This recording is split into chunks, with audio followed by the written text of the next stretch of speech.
झाली. मागील काळात एक प्रसंग तुम्हाला सांगते. एकदा इटलीचे पंतप्रधान भारत भेटीसाठी आले होते.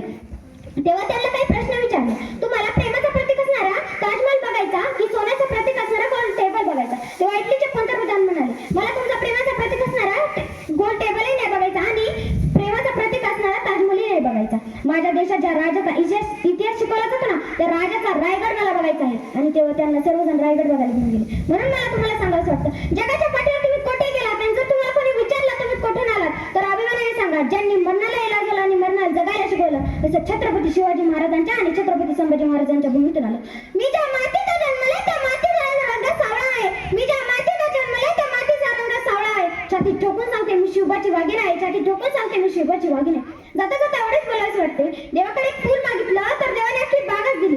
देवाकडे राहण्यासाठी घर मागितलं तर देवाने अख्खा राजवाडाच दिला. देवाकडे पिण्यासाठी पाणी मागितलं तर देवाने अख्खा समुद्रच दिला. परंतु जेव्हा देवाकडेच देव मागितलं तेव्हा त्याने छत्रपती शिवाजी महाराजांसारखा देव महाराज दिला. बोला जय जिजाऊ. जय शिवराय. एवढं